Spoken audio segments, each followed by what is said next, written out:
Hey everybody, it's Chris and this is Kilo, and this is the series where you're going to get to watch in 2 weeks how I dial in an untrained American bully into a highly trained dog. And in the third week, we're going to get out into public and socialize him. We're at day 9 right now, and if you didn't see, day 7 was a recap of blending everything together because now we've combined all the skills that we were doing separately. So right now I want to show you how we're going to get into the advanced side of training. We're going to start challenging Kilo because right now I have a good relationship with Kilo. We have a good understanding. He knows the key words, he knows the routine, he understands the spot, which of course this spot is really going to help me succeed because in pure canine training we do everything to set ourselves up for success, to help Kilo succeed, to create a strong foundation in relationship and obedience, and then go and challenge it. And then we also take away all the things we've done to help, to make sure we proof, so that what we're left with at the end is just a high level of obedience for just my voice and some body signals and hand signals and things like that. Kilo, break. So I don't want to chat too much. This series is all about you watching me actually do the work. So we're gonna get right into it. And of course, the first thing is just starting with the break. Come. Good boy, don't eat leaves, heel. Good boy. So I don't have to lure him anymore, but I want to get him right on the nose. He has something in his mouth. So what I'm going to do is open his mouth and pull this stuff out. He's got some sticks in there. That was gross. So if you're going to open the dog's mouth, he's trying to eat them again. What are you doing, man? What I do is I put the gum right on against the teeth and I pick that up. So now what we're going to do is I'm going to put all these sticks right here. And if he goes for them, I'm going to correct him just like that. Put the sticks down. Good boy. See what happened there? He was about to go for the sticks, he didn't, and I rewarded it right there. What you just got to watch was a live thing of him doing something hazardous, trying to eat sticks. He's looking at them. 3 seconds. See how he looked 2 seconds and looked away? I'm fine with that. I should reward that. But what you actually got to see there is how we corrected a hazard, like eating things off the ground. He went for it. I popped and corrected and said no. And like I was saying at the beginning of the video, I have a relationship now with him. He knows what no means and he knows what yes means. Yes comes with treats, no comes with collar communication. And no can come at different levels and degrees depending on the severity and the risk of what the conflict is we're about to go against. So there's sticks right there. Come, I call them this way, yes. I'm gonna pick up these sticks. I'm gonna walk back by them, and lesson plan changed. Lesson plans change on the fly. So we're gonna throw these sticks. Now what we're gonna do is walk back by those sticks.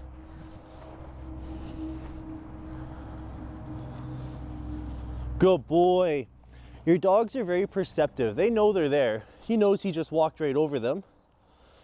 But what I have to do is lure them. Now, the conflict is I'm playing the break game, so I'm letting him eat treats off the ground. So the curiosity leads in to things like this, like sticks. But we have to be on it and watch, because you don't want him to get curious of things on the ground, because things on the ground can be hazardous. What's that? Yes, good boy. Also, because I'm throwing it. Yes, good boy. It makes it the curiosity strike to what we, tap into on the foundation is doing something repetitive. He sees me throw something, he's gonna think he can go eat something because I always throw things he can eat. Perfectly common mistake a dog will make, but you need to be on top of it. So now back to today's lesson plan. We're gonna get into the advanced routine, starting with the heel. Now, as you can see with Kilo, I don't have to do anything other than heel. Yes. And I want to fade that out. All I did was went this way and said heel. We started with the food luring. You've seen me do it like that. Break. But now I don't have to. He understands after all these repetitions of 1 week, Kilo, heel. That was very little signaling, very little signaling. So today what we're gonna teach him is left foot, right foot, go. And we're gonna get into the lunges and the body signals, because I wanna start getting things on the fly. Being able to walk and down on the fly, walk and sit on the fly. And then also I need to be able to walk around him. The first step is just tapping into the doorway like you see in the other videos. And then I wanna be able to walk around him and him not move. If you try to walk around your dog and your dog moves and doesn't like you, good boy. He corrects himself these days. If your dog doesn't like you to walk around them, like for whatever reason, if you can't do that to your dog, then your dog doesn't trust you to be behind them. Your dog isn't Yes, confident in that position.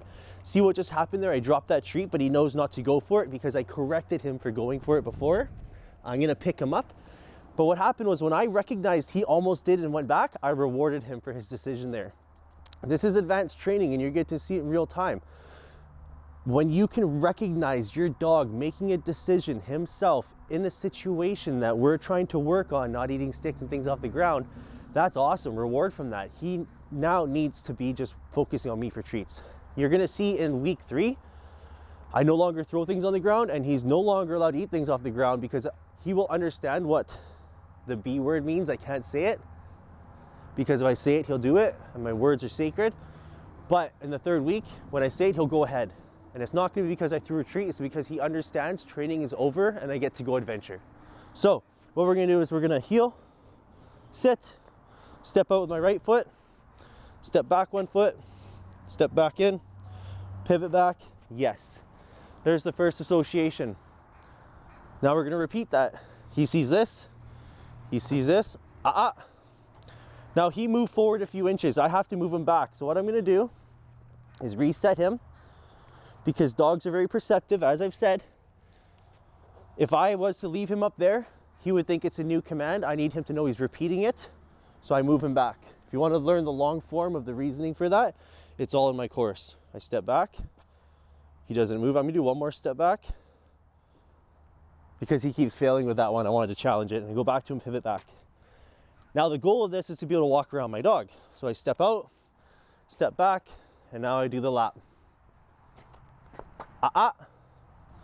So I go back, I'm gonna put him back in position.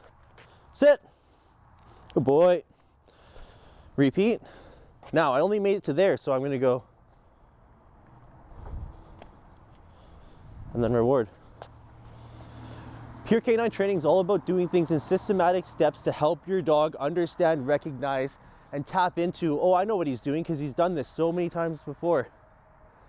He wanted to move there and he didn't. Good boy. Break. I'm gonna get that full circle eventually. I put it by the sticks. Let's see what happens. Break. He doesn't want to go eat them because it's by the sticks and maybe he's confused, but I'd rather him be cautious and careful than not and risky. Hey, good boy, come. Good boy. So we just did a bunch of training there. Now what's important is I give him a good break, and that's that B word, go break, and I want to let him go smell and de-stress, and we'll talk about a little bit what we did there.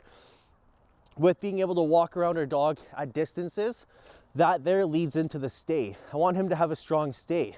Being able to step in front and walk back, walk all the way around him, and then go back to him and pivot at a heel, perfect. Now remember, we never call our dog to us until the stay is strong. We keep recall and the stay separate. Make sure we don't combine those until it's very strong. The recall and the stay separate. You always go back to your dog so that while you're building the stay, the dog is waiting for you to come back to them when you make that word. It's a behavior that you want to be solid so that when you say sit down or stand and you walk away, the dog stays and sit down or stand until the next command. Following through and clear communication is doing the systematic steps that we teach and the systematic progressions to getting it right. So even though I just did a quarter circle or even an eighth of a circle, eventually I'm gonna do quarter, I'm gonna get half. They always fail at the half circle at that distance. If you saw when I was closer, I could walk around Kilo and he didn't move. But when I was further away, it's harder. He's more by himself, he's more independent. So we're gonna move on from that one. That's far enough for that. Kilo, come. So you'll get to see now on my next lesson, a couple days from now, leave it. Another leaf, he's curious. I gotta communicate and watch. Now in the next lesson, we're gonna see if I can get that full circle at 5 feet away. Come, heel. Let him figure it out. Yes, yes, good boy. See how I said the word and I did less body language? He heard me and then he got rewarded as soon as he gets in position. Sit. So I wanna see if I can do the, see up close, walk around, no problem. We'll keep practicing that too. It's so important for your dog, for you to walk around and for him to come around me. If you didn't notice, he just went around me one way and I went around him one way, because that's part of that synergy I teach in Pure Canine, where we always go around each other the same way so we have an understanding. Of course, I am gonna teach him to do the left too. Heel. So here we go. Now I wanna incorporate the else. So I say down. So we're incorporating the down and the stay. I'm gonna wait for that butt to get down. Maybe I gotta push it down. Yes, I'll reward that. Use the elbow, down. Now notice how the right foot's in front. The right foot's important. Plays into that doorway. Yes. Heel. Good boy, break. And that's all I wanted to do. We're gonna practice that a bunch more times. This time I'm gonna do it in the sit. Hey, good boy. Yeah, good boy, sit. Look at how close in he comes with the recall. This is perfect. He's so comfortable and in touch with me that he's not scared to come in close. He's not scared for me to like come in and grab him and stuff, because we have a really good relationship without any negativity. Come, heel. Yeah, we're getting good on that. I'm gonna heel him this way. Heel. Yeah, and I'll reward him from me. Don't worry about that one on the ground. Sit. I want him to forget about those ones on the ground. So the down's a little different, but the walk, heel. Yes, good boy, is just like that. Come, we're gonna be doing these in motion. This is stuff we do when we're out in public. Good boy, sit. And this is the foundation. This is the simple body language, heel, that he's gonna rely on and recognize, because we've done it so many times, so repetitively, that it's just solid. Heel, good boy, sit.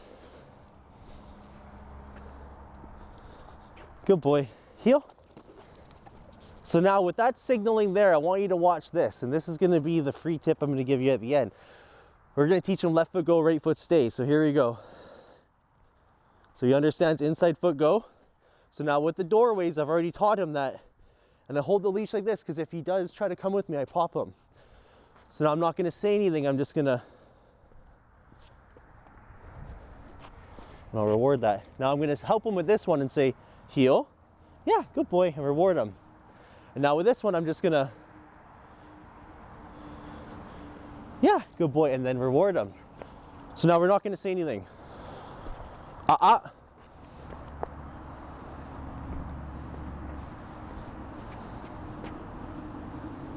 Good boy. See how he's watching my feet? Double up. Now this is the test. Yeah, good boy, he's got it. So follow along, stay tuned, and that's the left foot, right foot. And it's so easy to teach your dog, but it's important that you've done the doorways and you did the heeling, the stop start, making him stop beside you, understanding left foot go. These repetitions and way that I teach you, the things at the beginning become fancy tricks at the end. And some of the things we do to help at the beginning, we take away to proof things at the end. There's a series and a system that we follow. There's challenges. You're gonna see me when I train my students, and even online, I tell you to do things at the beginning, and then I say stop doing them at the end, because it's for you to make a strong, solid foundation. And of course, I explain everything as thoroughly as possible, and I answer all the DMs. Reach out. Otherwise, subscribe, follow, share, and yeah, Kilo's doing amazing for day 9. Keep following. We're gonna do 2 weeks. Come. Yeah, good boy. All right, that's it.